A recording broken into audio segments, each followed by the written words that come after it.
Hi, my name is Ryan Kendrick. I'm a musculoskeletal physiotherapist and the developer of dynamic tape. Now let me start out by saying dynamic tape is not a kinesiology tape. It's designed with a completely different aim in mind. We apply it very, very differently, and it has very, very different physical properties. To illustrate this, we'll just do a quick demonstration. So here I've got a force gauge, a smart handle, and this measures the amount of resistance that we can create. Usually use it with our resistance bands. Now here we can see on the dial that it's measuring 0, and actually when I stretch our kinesiology tape, I've got three pieces of 2-inch or 5 centimetre kinesiology tape here, and when I stretch, the dial actually there doesn't move from 0. There's no significant resistance through range whatsoever. If I keep going and get to the end point, we should see that the dial is starting to go up, but the tape can't actually stretch any further. So I've hit a restrictive end point. So that may be useful for trying to block some movement at the end of range, but it means that we're really not getting a lot in the way of deceleration and resistance through range while still maintaining full range, because if I want to get resistance through range, I've got to apply the tape with the muscle or the joint in a short position to act like a bungee cord and give me this deceleration, this load absorption, this spring back the other way. Now if we compare with our dynamic tape, this time we've got 2 layers of 3-inch tape, so the equivalent amount of tape. At first we had 3 layers of 2-inch, here we have 2 layers of 3-inch, so the equivalent amount of tape. And what you'll see is, if we look at our dial here, is as soon as I start moving, we start getting resistance. There's 4.4 pounds or a couple of kilograms straight away. If I go a little bit stronger or a little bit further, we're up to 6.3. Now the interesting thing with dynamic tape is it's viscoelastic. What does that mean? It means its stiffness is dependent on the rate of strain. In other words, the faster we stretch it, the stiffer it becomes, or the more resistance it provides. So if I go a little bit quicker, now we're up to 16.2 pounds of force. If I go much quicker, there we have nearly 26 pounds of resistance or force, but as you'll notice, there's not a lot of stretch occurring on the tape. This is happening very quickly each time the tape lengthens just a little bit. Now as I say, it's viscoelastic, so the faster we move, the more resistance we get. So if you're going over on your ankle, or you're running, or you're jumping, or you're throwing, you will get more resistance and more deceleration because of the nature of the tape. You will also notice that there's not much in the way of an end point, and that allows us to get the tape on in that short position and then still get our people through full range. So we get that bungee effect and that recoil effect occurring. So very, very different physical properties, used very, very differently.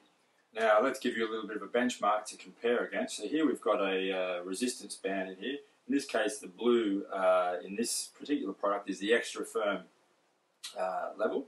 And let's just see what happens here. So we can stretch that one out, and we're hitting about 7 pounds of force. Okay, if I go quickly, we're still 8.9 pounds of force. Okay, 12.5. So we're comparing that. We were getting 26 pounds, or about 12 kilograms of resistance with the double layer of the 3-inch tape with the dynamic tape. Here we're getting less than half, or about half of that amount. Okay, so very strong resistance that we can create. Why are we concerned with creating this resistance? Well, with dynamic tape, we're very keen on managing load, managing movement patterns, and managing function. We don't tend to get too caught up with chasing pain around. Now, of course, we address pain, and you know, improvements in pain is often a byproduct of the treatment. But we know that there's a very poor correlation between tissue damage and pain. We can have people with a lot of tissue damage and not much pain. We can have people with not much tissue damage, if any ongoing tissue damage, and lots of pain. So we try to go back a step and look at those contributing factors. We also know that tissues don't fail because of pain. They fail because of load. There's lots of work, if we look at our tendinopathy, to show things like compressive load and tensile load. That combination of the two will bring on tendinopathy most rapidly. Some of the work of Soslavsky, Sean Docking and their colleagues. So we want to manage that load. That's things like our Achilles tendons, our patella tendons, our jumper's knees, our rotator cuff problems, and so on. We also do know that for lots of things like our muscle tears, the more we load it, the more it does in fact hurt. And so we want to be able to manage that load, which will also then help in managing pain. But as I say, the tissues don't fail because of the pain. That's an output or a result. So we want to manage some of those contributing factors leading to it, whether it's directly or whether it's indirectly. We also want to manage movement patterns in the absence of pain. And that also follows on to managing function. We may have somebody who has a foot drop, who's had a stroke. They don't have any pain, but in this case the load we're talking about is the resistance or the force of gravity acting on the foot, and the person unable to overcome that resistance to lift their toes, and subsequently they're more likely to have falls by catching their toes on the ground, for example, when they're walking, or they may have difficulty getting up stairs to lift the toes up the stairs and so on. So we can use that strong resistance and recoil in the tape to actually help overcome that resistance of gravity, or overcome that force of gravity, to maintain their foot in an improved position.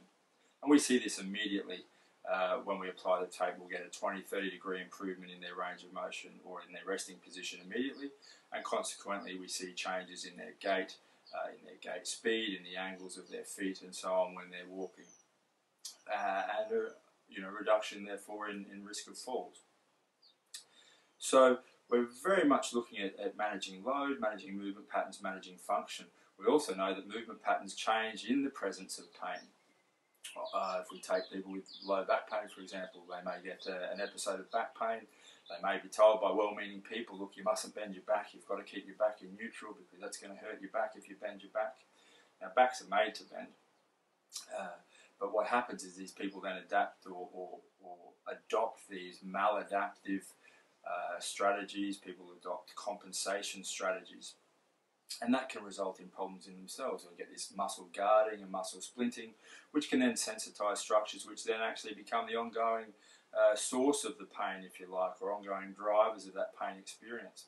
So by taping and managing that load, we may in fact be able to help them to restore more normal movement patterns, relax some of those guarded muscles, reduce the fear of movement, reduce that fear-related pain, and also that pain-related fear, which is a bit of a vicious cycle. So by, for example, allowing, if we take the trunk and we can resist again that force of gravity, we can help them to transfer load from trunks to limb and vice versa with a nice, more normal movement pattern that allows them to start to restore these more normal motions and reduce the effect then on the pain system as well.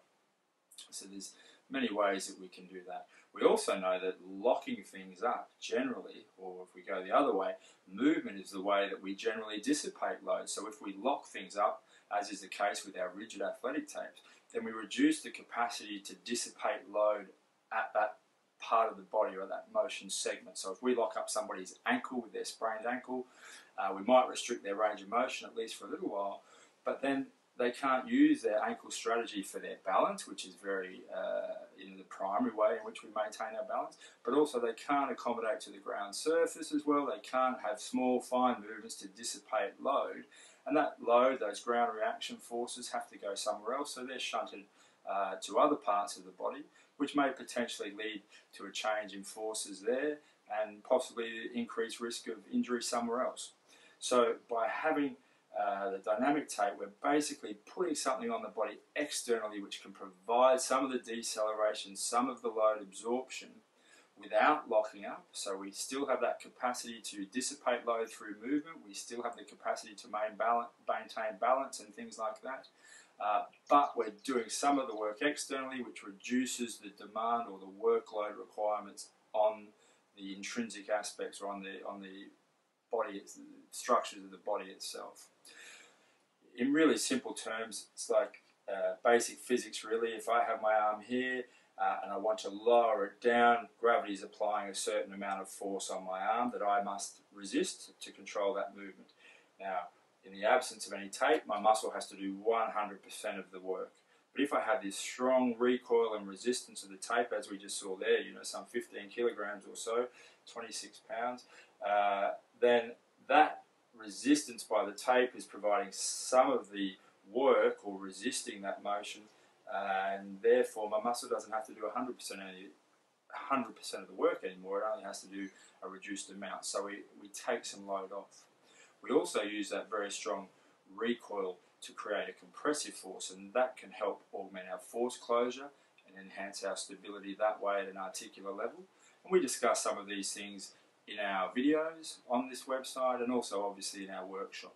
But just remember, it is a very different product. It's used very, very differently to kinesiology tape. There's a lot of force going through it, which means that we have to apply it correctly to ensure that we don't get issues with the skin, because we have to be able to tolerate the amount of force and the amount of load that's going through there. It also means we have to apply it correctly so that we get good adhesion, because again there's going to be a lot of force pulling on these ends of the tape. So please watch our videos in terms of correct application. Get along to a workshop. Get your head around this different way of taping, and you'll find that it's a very useful adjunct to what you may be doing with your other tapes.